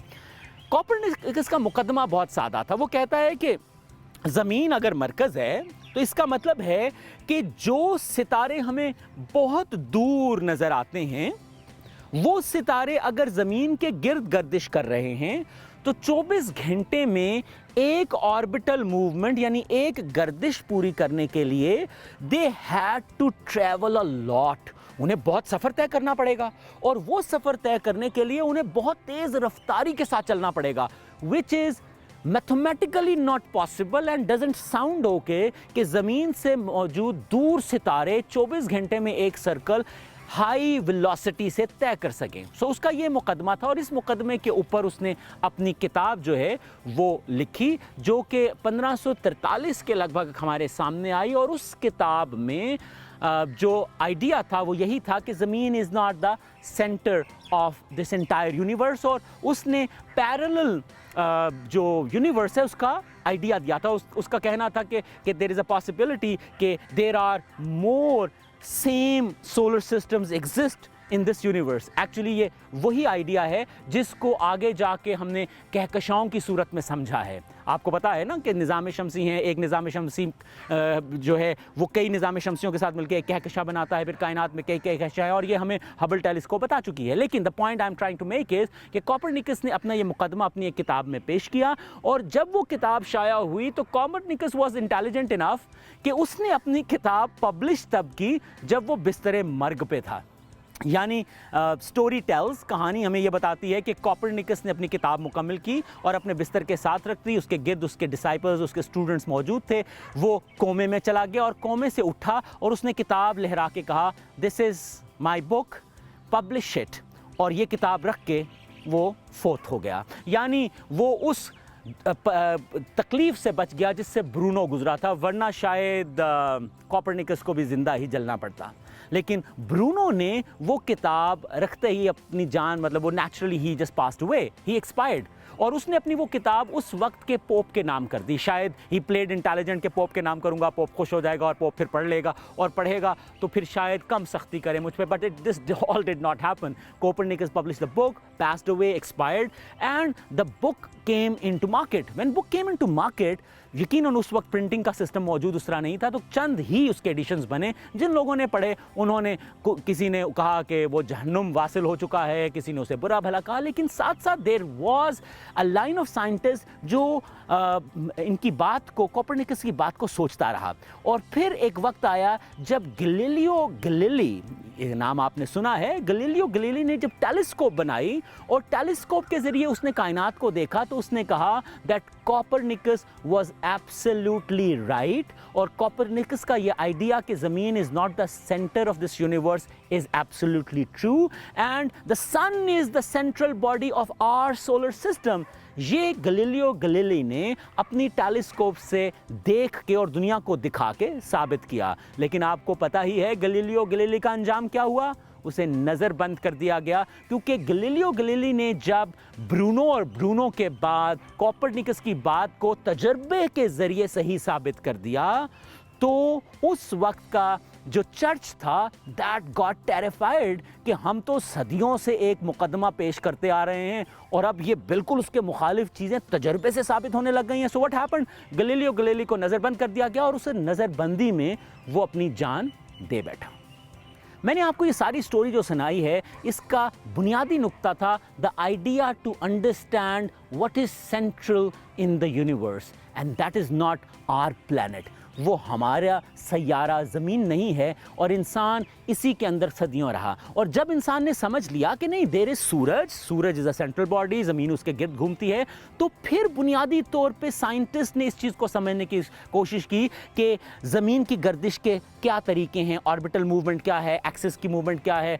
ऑर्बिटल मूवमेंट की वजह से कई चीज़ें डेवलप हुई। आपका जो सैटेलाइट सिस्टम है कि मैं आज बैठा अमेरिका में, अमेरिका वाला मुझसे बात कर लेता है सैटेलाइट सिस्टम के ज़रिए, ये पॉसिबल ना होता अगर हम इसी वहमो गुमान में रहते कि the earth is the central body in the entire universe. So satellite system और बहुत सी मज़ीद चीज़ें जो हैं वो बढ़ी आगे, साइंसी तगोदो आगे बढ़ी, सिर्फ इस वजह से कि we realise that the earth is not the central body of the entire universe, and that was the idea that change the world. और ये आइडिया अगर ना आता तो आज हम इसी गुमान में बैठे होते, ज़मीन ही ज़मीन है, बाकी सब कुछ इसके इर्द गिर्द है।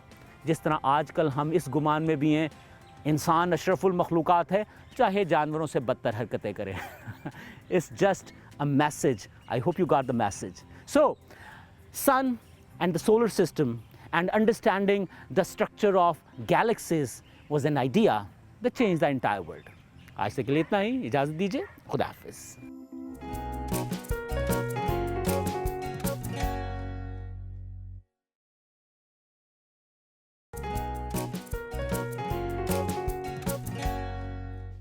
जी welcome back to the show. हम बात कर रहे थे, बहुत सारी इंटेंस बातें हो रही थी, गुफ्तगू हो रही थी।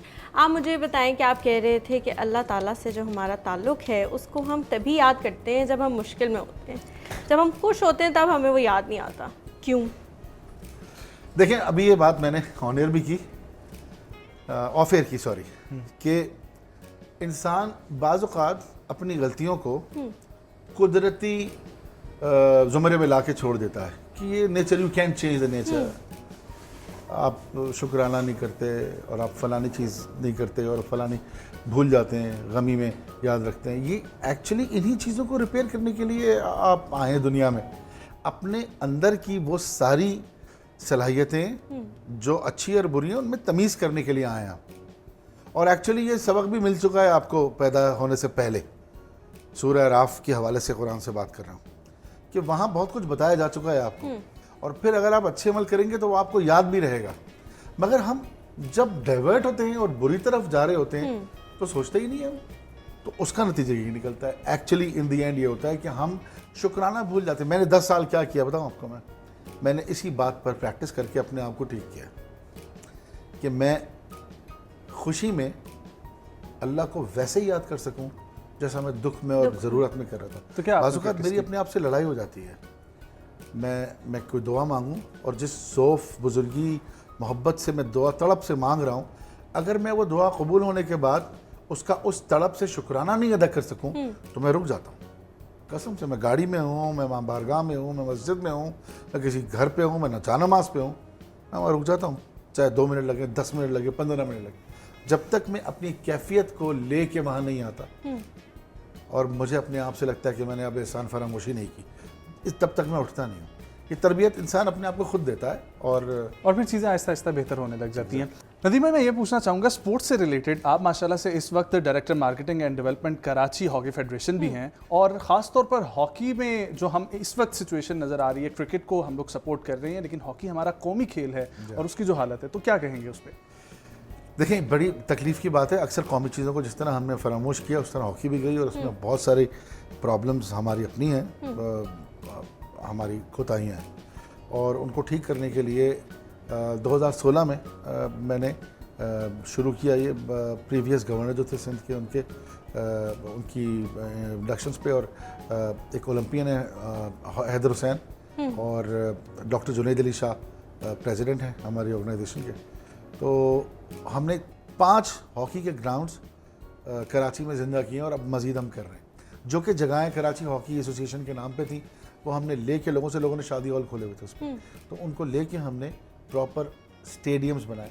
और अगर आप कभी चाहेंगे कुछ स्पोर्ट्स का कर रहे होंगे तो मैं वो शेयर करूंगा आपसे कि वो इस पाए के स्टेडियम है कि वहाँ इंटरनेशनल मैचेस हो सकते हैं। लगन लोगों की कम हो गई थी हॉकी से, बिकॉज हॉकी हारने लगी थी, क्रिकेट का ट्रेंड आ गया था, वर्ल्ड वाइड चल रहा था, पाकिस्तान हॉकी में नंबर 1 था, और मुझे लगता है आने वाले 5-6 सालों में हो जाएगा, बिकॉज हम कोशिश कर रहे हैं। कराची हॉकी एसोसिएशन ने बहुत सारे प्लेयर्स दिए हैं फेडरेशन को, कौमी टीम को, और बहुत सारी सहूलतें अब हमारे पास ऐसी हैं, जो जगहें हमारी जहाँ मेरा ऑफिस है और जहाँ वहाँ पर जिम भी है, वहाँ पर ट्रेनिंग थ्रू आउट फ्री है। हम हॉकी को भी सपोर्ट करें, क्रिकेट को भी करें, फुटबॉल को करें, हमारे इस तरह दीगर इतनी स्पोर्ट्स हैं। अब तो माशाल्लाह से बॉक्सिंग में पाकिस्तान नाम बना रहा है, मार्शल आर्ट्स में बना रहा है, कराटे में बना रहा है, ये तमाम चीज़ें भी ज़रूरी हैं ना? 100% ज़रूरी है। जिसकी जो सलाहियतें हैं वो उनको 100% हमारे स्टेडियम के अंदर भी, बल्कि ये बात मैं कह रहा था कि पीछे MMA का यानी कि मिक्स मार्शल आर्ट्स का हमारे पास जिम है, वहाँ पर एक खातून है, एक 2 कोचेज़ हैं, वो सिखाते हैं। इसके अलावा रिंग है हमारे पास MMA का, और हम वहाँ पर स्विमिंग भी अब शुरू कर रहे हैं। नहीं, लेकिन इसके हवाले से मीडिया कवरेज भी तो कितनी ज़रूरी है, ताकि आम आवाम को पता लगे कि कितना काम हो रहा है इन चीज़ों के पीछे भी। मुझे अनफॉर्चुनेटली बताना पड़ेगा कि जो काम हम कर रहे हैं उसकी 30% भी कवरेज नहीं है। शायद इसमें हमारा कसूर भी है। अगर हमारा कसूर इसलिए नहीं है कि जो आदमी काम कर रहा होता है वो सब थोड़ी कर सकता है, उसने अपना काम करना है, उसको सपोर्ट तो चाहिए उसको होती है, तमाम लोगों चाहिए की कि लोग सपोर्ट। आगे पूछें उससे। आपने पूछा ये सवाल, मुझे बहुत अच्छा लगा। अच्छा, मैं अब ये भी आपसे पूछना चाह रहा हूँ कि फिल्म इंडस्ट्री के ऊपर अगर हम लोग आते हैं, पहले हम लोग देखते कि 3-4 फिल्म इंडस्ट्रीज़ के अंदर बहुत एक लेवल का जो है जोड़ और एक पाला होता था। पाकिस्तान की फिल्म इंडस्ट्री, बंगाल, और इसके अलावा हम लोग इंडियन देखें, फिर इंडियन में भी आगे साउथ इंडियंस जो हैं वो एक अलहदा चल रही हैं। ये वो सब आगे बढ़ गई हैं, तरक्की कर गई हैं। क्या फैक्टर्स हुए कि पाकिस्तान में हमारी फिल्म इंडस्ट्री रुक गई और बहुत अरसे के लिए जो अभी आके दोबारा से शुरू हुई है? देखिए, हमारे मुल्क में इतनी अच्छी फिल्म बनी है और नो डाउट उसकी कंपटीशन थी लोगों से, मगर माजरत के साथ वो तब भी इतनी अच्छी नहीं थी कि हम उसको अपने पड़ोसी मुल्क की फिल्म से कंपेयर कर अच्छी सकें। तरह कंपेयर कर सकें। माजरत के साथ, ये मेरी अपनी रिव्यू गलत भी हो सकती है। अलबत्ता अब जो रिवाइवल हुआ है उसमें बिकॉज ऑफ वही वाली बात जो मैं कह रहा था, प्रेशर्स में बच्चों की कोपलें फूटती हैं, प्रेशर में वो काम करना सीखते हैं। तो हमने उस प्रेशर को लिया कि भाई इतनी बड़ी हॉलीवुड, इतनी बड़ी बॉलीवुड, इतनी बड़ी फलानी, तो हम क्यों नहीं कर सकते? जब तो हमने अच्छी फिल्में बनाई। और अब कराची से जो इंडस्ट्री रिवाइव हुई, एक्चुअली पहले भी कराची में थी इंडस्ट्री और फिर लाहौर शिफ्ट हुई है, और इस ट्रांजैक्शन में कुछ बहुत बुरी फिल्में बनी, बेइंतहा बुरी फिल्में, उनकी वजह से फिल्म इंडस्ट्री को बहुत नुकसान हुआ। अच्छा, बुरी फिल्में पहले भी बनती होंगी मगर उनका रेशो कम था। फिर ये फिल्म इंडस्ट्री जब लाहौर शिफ्ट हुई, कुछ ऐसा था कि लोग कम थे या एक जैसी फिल्में बन रही थी बहुत अरसे से, आज भी मेरे ख्याल में उसी मोनोटनी में है। वो टूटी मोनोटनी जब दोबारा इंडस्ट्री रिवाइव हुई और ढंग की फिल्में बननी शुरू हुई और वही कैरेक्टर्स और वही एक्टर्स उन्होंने रिवाइव किया इस इंडस्ट्री को, शान ने और ड्रामों के एक्टर्स ने। अच्छा, मुझे ये बताएं, एक अच्छी फिल्म या एक अच्छा ड्रामा बनाने के लिए सबसे ज़्यादा किस चीज़ की ज़रूरत है? स्टोरी लाइन की, या अच्छे एक्टर्स की, या अच्छे डायरेक्टर की? मेहनत की। 1 लाख रुपए का बजट हो, एक कमरे में शूट करना हो, उसमें मेहनत ऐसी होनी चाहिए कि जो शूट करना है आपने वो आपने टिका के किया हो। क्लैरिटी मेरा एक दोस्त है नजफ फिल्ग्रामी, बचपन के साथी हैं, वो शॉर्ट फिल्म बनाता है और भी लोग शॉर्ट फिल्म बनाते हैं। नजफ फिल्ग्रामी जो शॉर्ट फिल्म बनाता है ना, मैं 3 दफ़े देखता हूँ। इसलिए नहीं कि मुझे समझ में नहीं आती, इसलिए कि इतना कुछ डिटेल में हुआ होता है। हाथ रखना, हाथ उठाना, ऐसे रखना, मतलब बहुत चीज़ें प्रॉप्स के अंदर। तो जो चीज़ लैक करेगी ना वो हार्ड वर्क है और चीज़ों में डिटेल को जानने की हमारे अम्मा अब्बा जब बैठे होते हैं हमारे साथ, वो अब कहते आप हैं लाइट हमारे डालते हैं दिखाने के लिए कि एक डायरेक्टर लाइट डालता है कि इस गुलदान को शिफ्ट कर दो यहाँ से। हाँ। असल में ये चीज़ें जिस तरह होनी है उस तरह हो नहीं रही होती। शॉट्स प्लान्ड होते हैं, स्क्रीन पे लिखा हुआ होता है, प्रॉप्स की तस्वीरें बनी होती हैं, यहाँ से होता नहीं है माजरत के साथ। नेक्स्ट फ्रेम में वो गुलदान वहाँ रखा ही नहीं होना चाहिए। जो एक पूरा सीन रुके और एक आदमी भागता बजाए, एक असिस्टेंट उस गुलदान को या किसी भी चीज़ को रिप्लेस करे। ये चीज़ें, मैं न्यूयॉर्क में था 2001 में और मैंने वहाँ एक शूट देखी थी and I became a part of it just watching it. और मुझे नज़र आया कि कितनी डिटेल में काम होता है। यहाँ तो बजट के इतने शूज़ होते हैं कि वो बोलेंगे कल क्यों आऊँ भाई मैं, आज जब मेरा काम हो सकता है। और वो लाइट चेक करने एक दिन पहले आते हैं। आउटडोर शूट थी और आउटडोर शूट मतलब किसी स्टूडियो में नहीं थी, वो कुछ था जो एक बड़े पार्क जैसी जगह पे शूट। तो लाइटिंग डायरेक्टर एक दिन पहले आके सूरज का टेम्परेचर लेके गया। लाइटिंग डायरेक्टर अलग था, ऐसे ही होता है, सिनेमाटोग्राफर अलग होता है, मेन डायरेक्टर अलग होता है, उससे पहले पोस्ट डायरेक्टर, पता नहीं कितनी सारी चीज़ें होती हैं हमारे यहाँ। तो एक आदमी बेचारा सारी कहानी चला रहा होता है। अच्छा, हमारी इंडस्ट्री जो अभी डेवलप हुई है 2002 से कराची में, ये बता दूं मैं आपको, ये मेरी प्रेडिक्शन भी है और ये मैं जानता भी हूं। क्या? क्योंकि 2 फिल्मों में मैं भी का हिस्सा मैं भी हूँ, मैंने 2 फिल्में की हैं।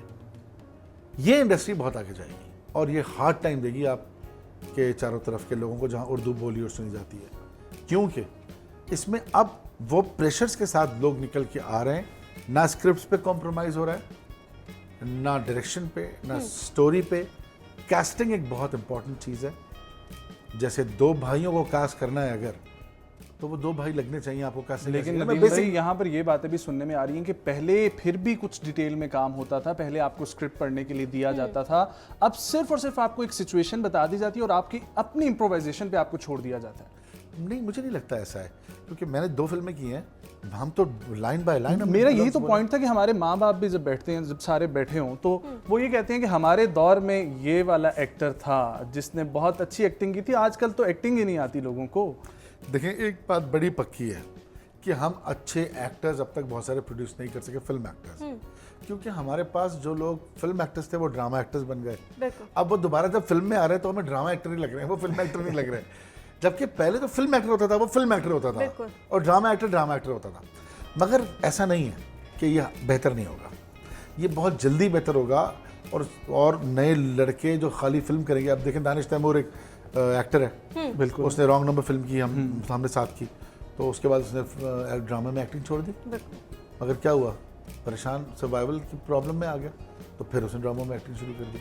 ठीक, हालांकि it was a right move, उसको फिल्म एक्टर बनना चाहिए था वो, लेकिन वो फिल्म का काम चलता रहता तो कहीं पर ये भी मसले आ जाते हैं। गई, कोविड आ गया, बहुत कुछ हो गया, तो ये बड़े मसले रहे। कोविड के हवाले से वो बात रह गई थी, कोविड की 2 वापस आके वापस आके आपसे कुछ सुनेंगे भी और कोविड के हवाले से भी बातें करेंगे। बहुत सारी बातें रहती हैं, लेकिन फिलहाल टाइम हुआ जाता है हमारे सेगमेंट का, जो कि है फूडीज। और फूडीज में आज हम खा रहे हैं पकौड़े। ओके, रमज़ान का महीना हो, तेज़ बारिश हो रही हो या फिर सर्दियाँ हो, हमारी सबसे फेवरेट स्नैक पकोड़े आखिर कहाँ से आए? आज हम इसके बारे में बात करेंगे। मेरा नाम हमज़ा है और आप फूडीज़ देख रहे हैं।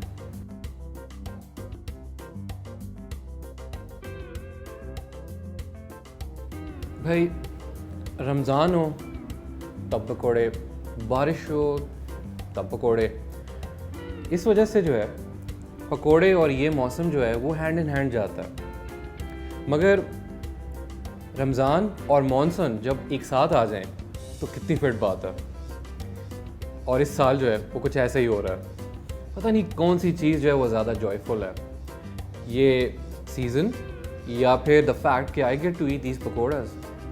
वो अम्मी जान जो है वो रमज़ान में जो है वो इफ्तारी में तो पकोड़े लाजमी बनाती हैं और कई दफ़ा जो है वो एक्सपेरिमेंट भी करती हैं इनके साथ, बहुत सारे वेजिटेबल्स, और कई दफ़ा जो मेरा फेवरेट है उसमें बॉइल्ड एग। तो ये जो इतने मज़े के डिलिशियस फ्यूजन स्नैक है, ये कहाँ से आई भाई, और इसका ओरिजिन जो है वो क्या है? वेल, पकोड़ा जो है वो हमारा लोकल रीजन का वर्ड है, मगर अगर आप इसकी जो है वो इंग्रेडिएंट्स और प्रिपरेशन देखें तो ये मोर और लेस इंग्लिश फ्रिटर की तरह का है। फ्रिटर्स जो होते हैं वो इंटरनेशनली जो है वो खाए जाते हैं और उनको भी जो है वो सिमिलर तरीके से बनाया जाता है, यानी डिफरेंट फूड के जो आइटम्स हैं, वेजिटेबल्स हैं, उनको जो है वो कोट किया जाता है और जो है वो सिमिलर चीज़ बनाई जाती है, बिल्कुल ऐसी। तो हम ये कह सकते हैं कि जो देसी फ्रिटर्स हैं वो पकोड़ा है। अच्छा, फ्रिटर्स जो होते हैं वो तो कॉमनली फ्लावर और यीस्ट के साथ जो है वो कवर किए जाते हैं और उनके अंदर जो है वो चाव पेस्ट जो है वो डाली जाती है। इनको बनाने के लिए डिफरेंट वेजिटेबल्स जो हैं वो यूज़ किए जाते हैं, फ्रूट्स यूज़ किए जाते हैं और क्वाइट सरप्राइजिंगली कुछ लोग जो है वो फ्लावर पेटल्स भी यूज़ करते हैं। या फ्लावर्स के साथ भी बनते हैं फ्रिटर्स।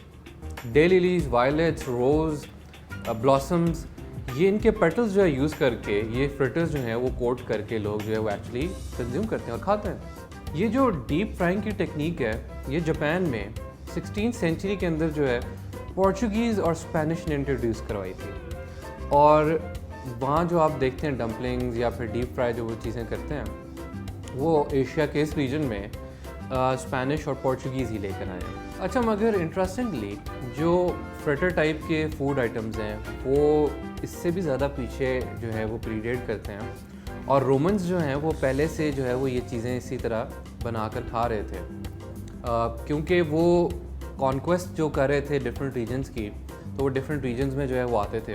तो यूरोप के रीजन के अंदर जो मोर और लेस ये फ्रिटर्स आए हैं वो रोमन्स के थ्रू ही आए हैं उनकी कॉन्क्वेस्ट के दौरान, और as a sign of power जो है वो अपना जो कल्चर है वो डिफरेंट रीजन में साथ लेके जाते थे। तो इस वजह से वो जो इन्फ्लुएंस है वो यहाँ यूरोप के रीजन के अंदर भी जो है वो आ गया और आई थिंक यूरोप के रीजन से एशियन रीजन के अंदर जो है वो ट्रांसफ़र हुआ।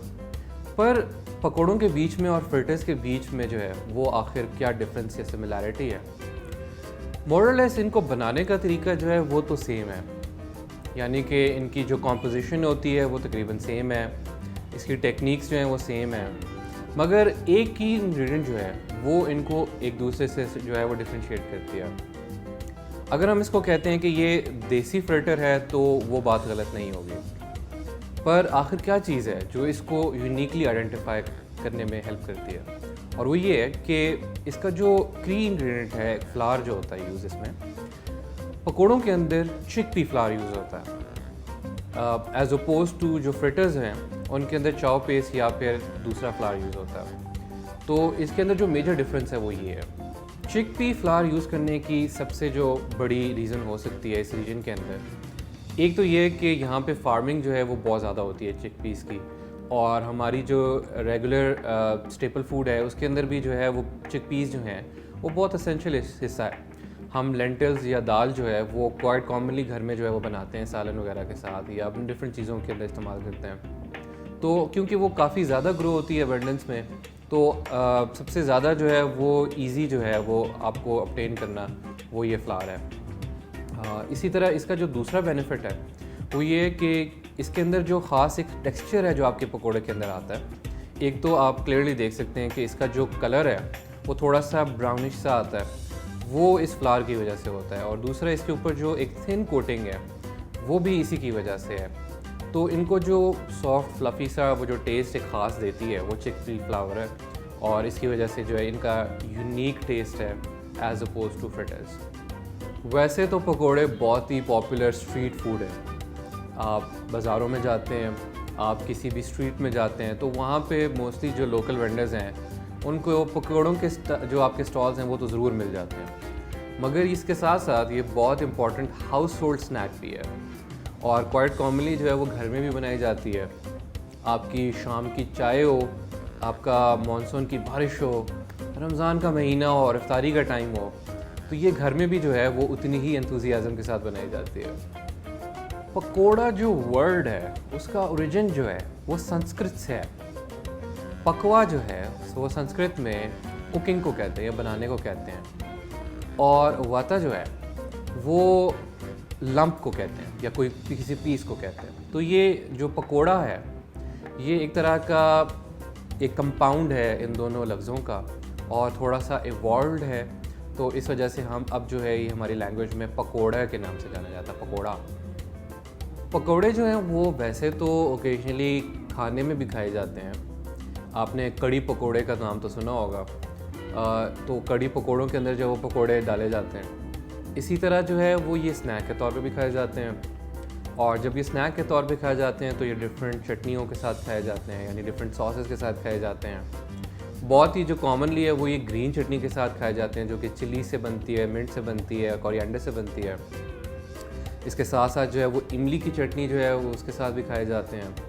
और कई लोग जो हैं यानी कि या बच्चे हैं वो इसको केचप के साथ भी खाते हैं। तो आप इसको किस सॉस से खाते हैं ये आपकी मर्ज़ी है, और मुझे तो ये ऐसे ही खाना पसंद है। और अब मैं इनको खाऊंगा और आपसे मिलूंगा अगली एपिसोड में। अल्लाह हाफ़िज़।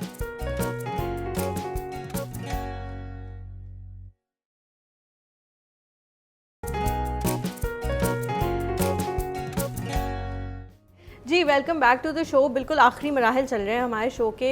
कोविड की बात हो रही थी, आप वैक्सीनेशन के हवाले से एक कैंपेन भी रन कर रहे हैं, उसके बारे में भी हमारे व्यूअर्स को बताएं। जी हाँ, वैक्सीनेशन ज़रूरी है। एहतियाती के लिए जो लोग डर रहे हैं उनको, उनके लिए बहुत ज़रूरी है।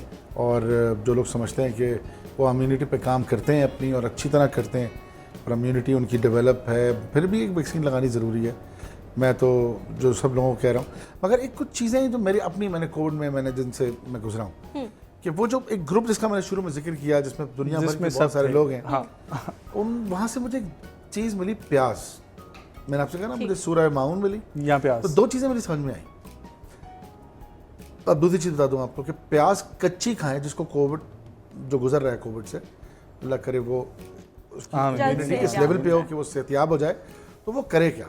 सुबह उठ के निहार मुंह प्याज का छिलका उतार के सेब की तरह प्याज चबा ले। बहुत मुश्किल काम है, मगर वो आपको बता दूं मैं, अल्लाह ताला इतना कमाल और इतना बुलंदतर है कि हम उसकी हिकमत को नहीं पहुंच सकते। वो आपके ब्रोंक्यूल्स खोलती है प्याज। मैंने किया है। जब 7वें दिन मुझे हल्की सी एस्थमेटिक फील, मैं एस्थमेटिक भी था, डायबिटिक भी था, मुझे जब कोविड हुआ तो बहुत कंजेशन नहीं थी, मुझे हल्की सी ब्रेथलेसनेस जब मुझे फील हुआ 0.2% हुई। मैं डर गया था, तो मैंने प्याज से जब फ़ायदा उठाया तो मेरे मुंह से सुभान अल्लाह निकला सीधा। मैं सोफे पे बैठा हुआ था और मैंने वो ब्रोंक्यूल्स खुलते हुए महसूस किए ना, तो मैं नीचे फ़ौरन सजदे में चला गया। और मुझे लगा कि अगर इंसान अल्लाह ने कितनी रस्सी पकड़े रहे अल्लाह की, तो कोई दवाई की जरूरत नहीं। फिर कलौंजी, प्याज जिसको भी हो गया है, सुबह उठते ही निहार मुंह कलौंजी, प्याज, 4 जवे लहसुन के, यानी कि 4 पीसेस ऑफ गार्लिक, मगर अपनी ज़मीन का हो। पंजाब में तो पंजाब का हो, सिंध में तो सिंध का हो, जहाँ के यहाँ वहीं का लहसुन, 4 जवे चबा के खाने, गर्म पानी नींबू और शहद के साथ रखें साथ में, और ये सारा कोर्स 10 मिनट में करें। और फ़ौरन बहुत सारा पानी नहीं पिए, ताकि हर चीज़ की हिफादियत अपनी जगह डाइजेशन के साथ पहुँचे। और उसके बाद नाश्ता करें प्रोटीन से भरा हुआ, उबले हुए अंडों का, और फल खाएं। और उसके बाद दोपहर में या रात में जो चाहे खाएं। ये उन तमाम लोगों के लिए जो कोविड के अंदर इस वक्त शिकार हैं। तो नदीम भाई ने बहुत अच्छी सी और दूसरी चीज़ जो मेन चीज़ है कि अल्लाह ने क्या बताया सूरह माउन में, जी जी, कि वबाएं, मैं अपनी जो समझा हूँ वो बता रहा हूँ, तर्जुमा करूँगा अपनी परसेप्शन तो वो आपकी प्रोग्राम की मतलब आपकी टाइम आगे ना चला जाए। वबाएं आई हैं, पहले भी आएंगी, आती रहेंगी, ये भी आई है।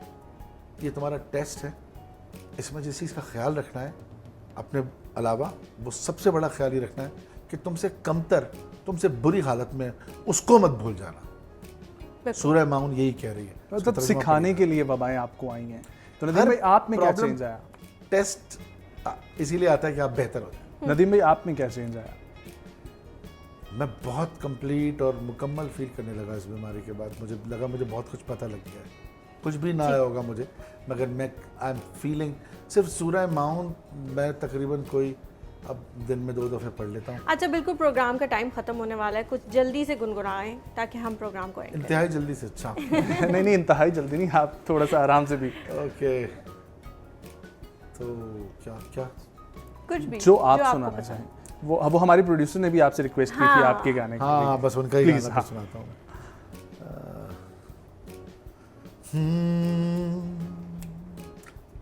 सुनो मेरे दिल की सदा, देखो मेरी आंखों में है प्यार, मैं तुम्हारा हूँ हमेशा से,